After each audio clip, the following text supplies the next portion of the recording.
असं अध्यात्मात जर वर्णन केलेलं असेल तर पुन्हा जन्माला येण्याकरता अगोदर त्यांना मरावं लागेल का नाही? कृपाचार्य असतील, व्यास असतील, हनुमंतराय असतील, पुन्हा रामायण जर घडवायचं असेल तर त्यांना जन्माला यावं लागणार, तर अगोदर मरावं लागेल का नाही? पण एकच सिद्धांत एवढ्याकरता मी हे सगळा विस्तार केला की एक ना एक दिवस प्रत्येकाला मरायचंय, मरावंच लागणार आहे. कारण मृत्यू या मृत्यू लोकातलं अंतिम आणि शाश्वत सत्य आहे की जे कोणी नाकारू शकत नाही. निश्चित घटना आहे ती, फक्त ती कधी घडणार आहे एवढं आम्हाला माहित नाही. नाहीतर घटना नक्की आहे, निश्चित आहे, घडणारच आहे, आम्हाला मरावंच लागणार आहे. मी एका महात्म्याचं एक व्याख्यान ऐकलं, चिंतन थोडंसं, त्याचं नाव सांगितल्यावर कदाचित काही लोकांना विशेष वाटेल. ज्याचं नाव आहे ओशो. सहज एक दिवस बसल्या बसल्या ते बरेचसे ते युट्यूबला आले, म्हणलं काय भानगड आहे, थोडं ऐकून होतो आम्ही.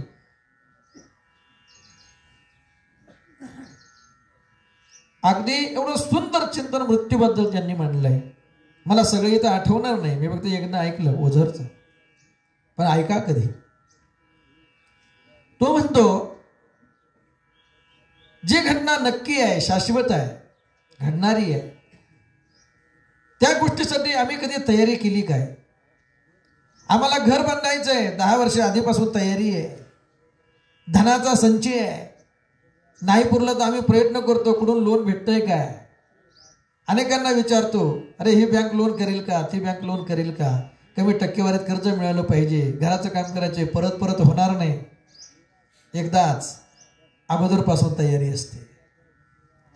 मुलीचं लग्न करायचंय, मुलांचं शिक्षण करायचंय, मुलांचा जन्म, मुलीचा जन्म, जन्माबरोबर बँकेमध्ये अकाउंट, लग्नापर्यंत धनसंचय झाला पाहिजे, कधी अगोदरपासून तयारी आहे. प्रत्येक असणाऱ्या गोष्टीची तयारी आम्ही करतो भविष्यातल्या. मग आता घरासाठी धनसंचय करून ठेवलेले पैसे, म्हातारा आजारी पडलं, हार्ट अटॅक आला, नेलो रुबीला बायपास करायचं ठरलं, गेले ना पैसे खर्च होऊन. ज्याच्यासाठी धनसंचय केला तो धन त्याच्यासाठीच कामाला येईल असं सांगता येत नाही, तरी आम्ही धनसंचय करतोच ना. घर बांधायचे, पैसे जमवा. अलीकडच्या काळामध्ये आजारी पडल्यानंतर एवढे पैसे कुठून आणायचे, मग हेल्थ इन्शुरन्स काढा, हे तयारीच आहे ना. पडणार का नाही माहित नाही आजारी, पण पडलोच, एखादी मोठी शस्त्रक्रिया करावी लागली तर एवढे पैसे आणायचे कुठून? जरी स्वतः धनसंचय केला नाही तर त्याच्यासाठी उपाययोजना आहे, तयारी आहे. पडलोच तर संभाव्य घटना आहे, घडेल का नाही माहित नाही, आजारी पडेल का नाही माहित नाही, पण त्याच्यासाठी सुद्धा अगोदर तयारी आहे. तर निश्चित असणारा मृत्यू, नक्की येणारा मृत्यू, त्या मृत्यूच्या बाबतीमध्ये आम्ही कधी तयारी केलेली पाहायला मिळते काय? मला एक ना एक दिवस मरायचे, जिवंत आहेपर्यंत करू घातलेल्या सर्व गोष्टींकरता तयारी आहे. पण मृत्यूनंतर ज्या वेळेला मी प्रवासाकरता पुढच्या निघेल, त्याच्यासाठी कधी आम्ही तयारी करून निघालो का? त्याच्यासाठी कधी जिवंत असताना मी तयारी केली काय? की मृत्यूनंतर माझं काय? म्हणजे मृत्यूनंतर तो यमपुरीत जातो का, स्वर्गात जातो का, तो नरकात जातो, मला त्याच्याशी घेणंच नाही. आणि तो मुद्दा मी तर मांडणारही नाही, कारण मी काय नरक रिटर्न नाही, स्वर्ग रिटर्न नाही, कैलास रिटर्न सुद्धा नाही. म्हणून आमके लोक मला तिथं भेटले होते हे तुम्हाला सांगायला. कदाचित काहींच्या कल्पनेतलं असेल, अध्यात्माच्या दृष्टीने ते सत्यही असेल, पण मला त्या बाजूला जायचंच नाही. मनुष्य मेला म्हणजे त्याच्या बाबतीमध्ये सर्व गोष्टी संपल्या का? नाही, संपत नाहीत, आणि त्या संपूही नाहीत. याच्यासाठी जीवनभर प्रयत्न केला पाहिजे मनुष्याने. नाही तर कधी जन्माला आला, कधी मेला, कधी गेला, जन्माला आला, हेलान पाणी वाहता वाहता मेला. हे जीवन मनुष्याचं नाही, हे जनावरांचं जीवन आहे, हे पशुपशवादिकांचं जीवन आहे. मृत्यूनंतर अगदी अल्प कालखंडामध्ये आमची स्मृती जर समाजाच्या स्मृतीपटलावरून गायब होत असेल तर त्याला मनुष्य जीवन कधीच म्हणता येणार नाही. मृत्यूच्या बाबतीमध्ये कधी आम्ही तयारी करतो का? हे मृत्यूनंतर माझं काय, माझं अस्तित्व ते काय, ते शिल्लक राहील का नाही? शरीराने प्रत्येकाला मरावं लागणार आहे. देह हे काळाचे धन कुबेराचे, इथे मनुष्याचे काय आहे. देत व पाचाचा अनिला असे उसना असे की ज्याचा त्याशी देणे लागे. या पंचमहाभूताच्या शरीराचं कितीही संवर्धनाने संरक्षण करण्याचा प्रयत्न करा तरी एक ना एक दिवस ते पडणारच आहे. फार याला जपलं, फार सजवलं, फार नटवलं तरी ते जाणारच आहे. फार त्याला संरक्षित करून ठेवलं, हे इन्शुरन्स काढला, अगदी ज्याची जशी परिस्थिती असेल फार मोठा तरी तो कधीतरी जाणारच आहे. फार देहाचं संरक्षण करण्याकरता बॉडीगार्ड जरी ठेवले तरी एक ना एक दिवस मरायचंय. काय सांगावं, एखादा बॉडीगार्डच या शरीराचा नाश करून टाकेल, जसा एका पंतप्रधानांचा केला. मरावं लागणार आहे, जावं लागणार आहे. पंचमहाभूताचा हिंद सोडून जावं लागणार आहे. तरीही मनुष्य अमर होण्यासाठी प्रयत्न का करतो. मी अमर होईल का काय असे बरं का जगतो, तशा दृष्टीने तो प्रयत्न का करतो, जगावसच का वाटतं त्याला. त्याचं कारण आहे की हा जीव त्या अमर अशा असणाऱ्या तत्वाचा अंश आहे. हा जीव अमर अशा त्या शिवाचा अंश आहे आणि त्या शिवाचा धर्म आहे अनादि अनंत. न जायते म्रियते वा कदाचिन, असं त्याचं स्वरूप आहे. आणि त्या स्वरूपाचा हा जीव अंश असल्या कारणानं ते स्वरूप जसं अविनाशी आणि अनंत अमर आहे म्हणून जीवाला सुद्धा अमरच व्हावंसं वाटतं. तो प्रयत्नही अमरत्वासाठी करतो. पण जगद्गुरु तुकोबरा म्हणतात अगदी शास्त्रदृष्ट्या तुला अमर होण्यासाठी प्रयत्न करायची काय गरज आहे. श्रीमद भगवद्गीतेच्या 2ऱ्या अध्यायामध्ये किती सुंदर चिंतन केलं. भगवान परमात्म्याने अर्जुनाला केलेलं मार्गदर्शन आहे आणि त्याच अध्यायाचा थोडासा गोषवारा घेत जगद्गुरु तुकोबारांनी प्रमाण लिहिलं, अरे प्रयत्न काय करतोस, अमर आहा अमर आहा, खरे की पहा खोटे ते. तू अमरच आहेस, फक्त तू चिंतन करायचंय. बहिर्मुख असणारी इंद्रिय अंतर्मुख करून आत्मचिंतन करायचंय. अगदी तुलाही कळेल की हा जीव अमरच आहे. आणि हाच एक धागा घेत जगद्गुरु तुकोबरा लिहितात की हा विचार एकदा तुमच्यामध्ये निश्चित झाला, दृढ झाला की हा जीव त्या शिवाचा अंश आहे. देहाला जरी मरण असेल तरी या आत्म्याला मात्र मरण नसतं. हा विचार ज्या वेळेला दृढ होईल त्यावेळेला तुम्ही अमर झालात असं समजा. मरणा हाती सुटली काया.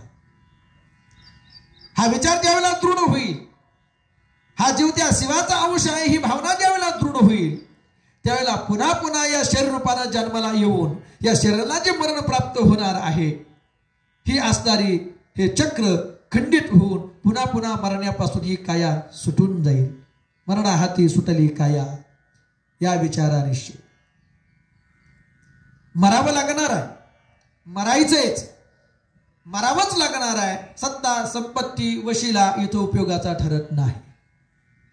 देह वाचवण्याचा तुम्ही किती जरी प्रयत्न केला तरी देह वाचणार नाही, देह शिल्लक राहणार नाही. देह संरक्षणाच्या बाबतीमध्ये सत्ता संपत्ती वशिला उपयोगाचा ठरत नाही. पैशानं जर हे शरीराचं रक्षण करता आलं नसतं तर धीरूभाई अंबानी एवढ्या लवकर गेले नसते का. असं होतं कधी. तो यम नेण्याकरता आला आणि याने सांगितलं, बाबा भरपूर कमावलंय रे, पण मला मारायची इच्छा नाही. एक काम करतो, नगर पुणे हायवेटेत माझी 2 एकर आहे, 7-12 तुझ्या नावावर करतो, मला बाकी निघू नको. असं कधी घडतंय काय. या जगाच्या पाठीवर असं एकच खातं आहे की जे खात नाही, ते यमाचं, ज्याच्या खात्यामध्ये अजून भ्रष्टाचार नाही. आणि त्यानं जर कधी भ्रष्टाचार केला असता तर गरीब जगला नसता आणि श्रीमंत मेला नसता. वास्तविक आपल्या आमळ्यातल्या लोकांनी त्याला खाली बोलून त्याचा नागरिक सत्कार केला पाहिजे. त्या खात्यात भ्रष्टाचार नाही, तिथं वशिला चालत नाही. मातुलो यस्य गोविंदम पिता यस्य धनंजय. जगाचा बाप ज्याचा मामा आहे आणि त्रिभुवनातला सर्वसंत धनुर्धर अर्जुन नावाचा ज्याचा बाप आहे, त्या अभिमन्यूला सुद्धा वसिल्यानं मरण चुकवता आलं नाही, वशिला चालत नाही. सत्ता संपत्ती राहील ठाईचे ठाई, तुका म्हणे तै माज्ञा. संपत्ती ही उपयोगाला येत नाही आणि किती मोठा सत्ताधीश असला तरी सत्ता उपयोगाला येत नाही. कारण प्रत्येक राष्ट्रपती, पंतप्रधान अनेक जे झाले त्यांच्या नावापुढं कुठंतरी वैकुंठवासी, कैलासवासी, स्वर्गवासी लागलेलेच आहे. देह जाणार आहे. किती जरी संवर्धनात आणि संरक्षणाचा प्रयत्न केला तरी आम्ही या देहाला अमरत्व प्राप्त करून देऊ शकत नाही. मग अमरत्वाची संकल्पना काय? अमर होण्यासाठी प्रयत्न केलेला हा जीव अमर होऊ शकतो का नाही? तुकोबराय तर म्हणतात, अरे होऊ शकतो. अमर आहा खरे की पहा खोटे ते. तू अमरच आहेस. अमरत्वासाठी विशेष प्रयत्न करायची काय गरज आहे? अमरच आहेस. या अमरत्वाची संकल्पना नेमकी काय?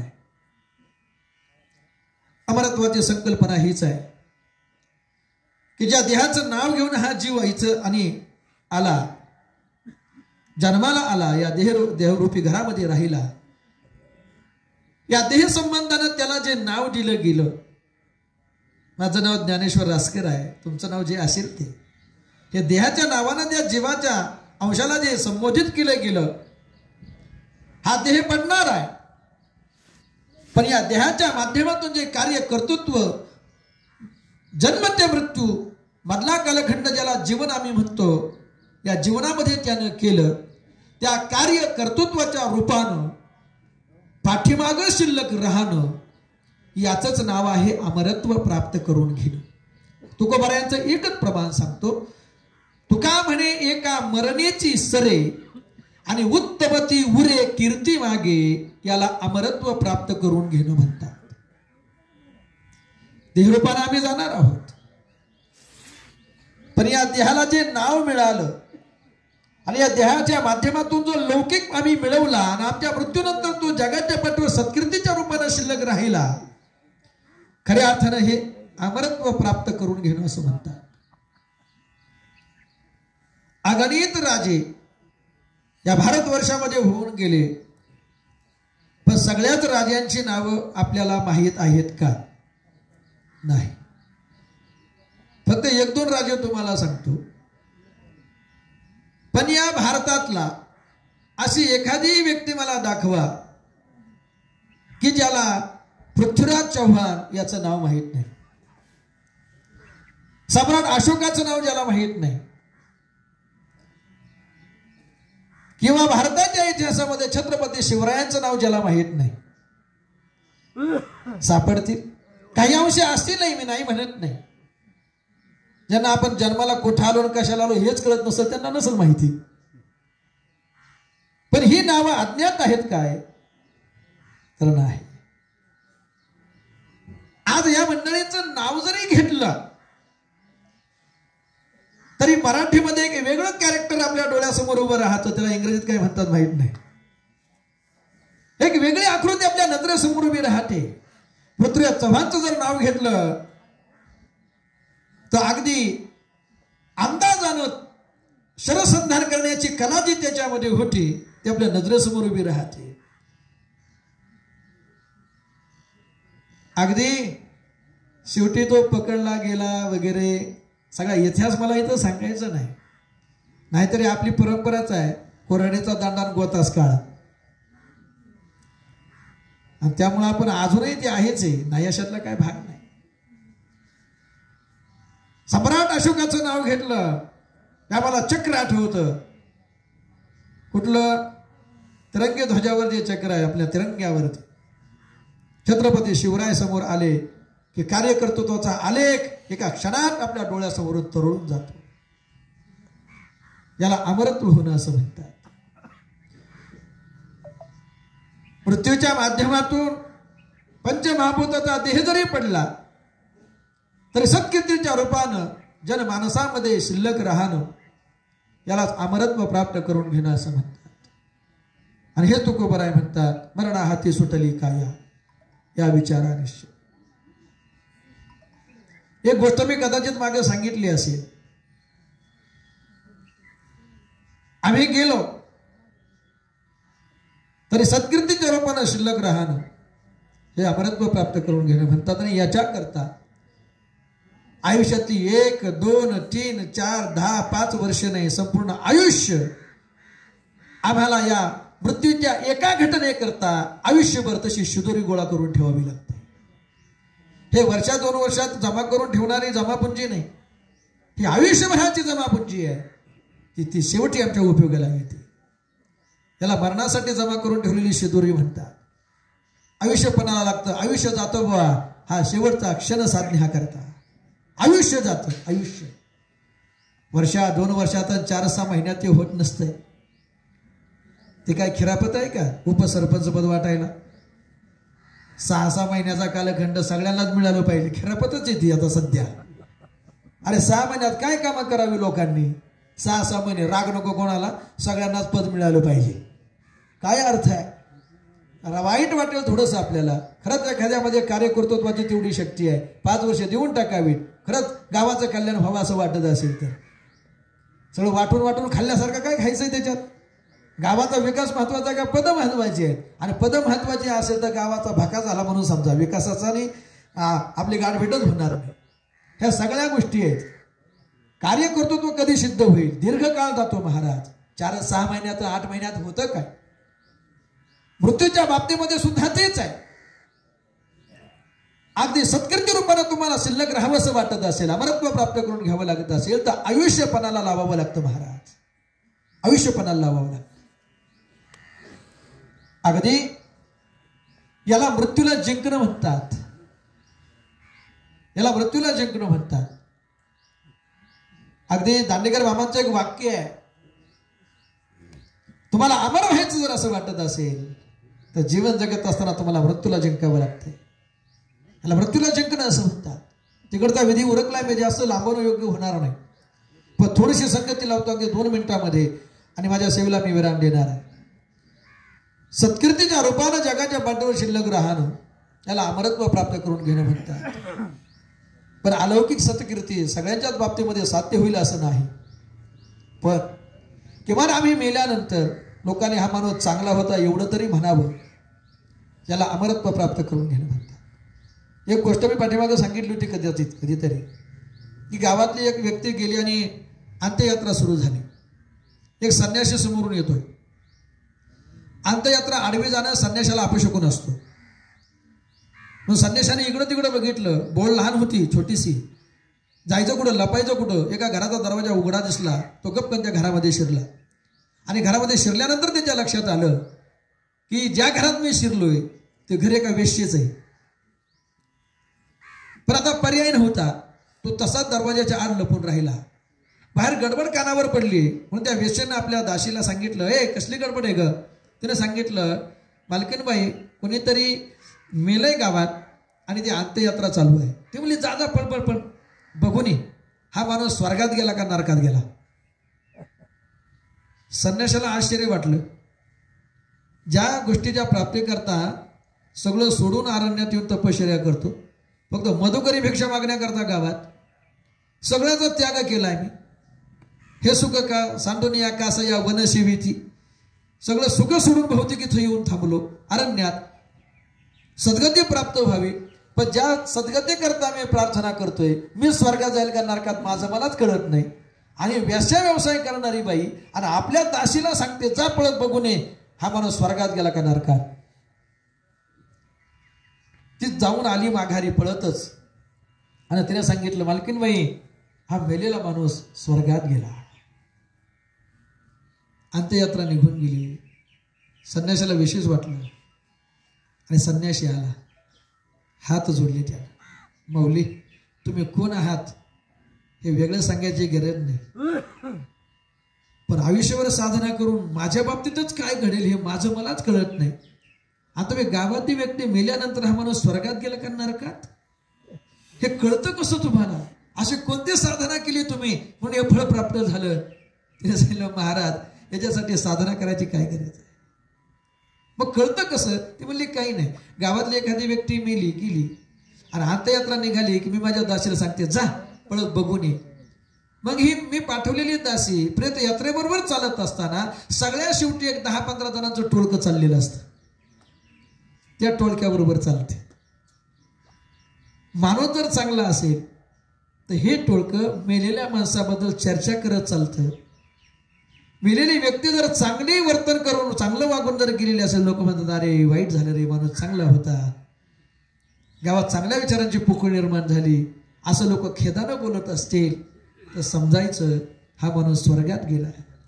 आणि गेलेल्या व्यक्तीबद्दल मागची माणसं जर म्हणत असतील अंत्ययात्रेत अंतर ठेवून बऱ्यापैकी बरं झालं गेला, देवानं जरा उशीरच केला, जरा लवकर न्यायला पाहिजे होतं, शेजारच्याचा एकाचाही बांध नीटनेटका ठेवला नाही, आणि सराट्यासारखा कायम कुठं फेका, एक काटावरच याला तंटामुक्तीत फेका, ग्रामपंचायतीत फेका, कुठेही फेका, तरी त्रास दिल्याशिवाय काही राहत नाही. व अशी याची वृत्ती होती. बरं झालं गेला असं लोकांनी वर्णन केलं समजावं हा नरकात.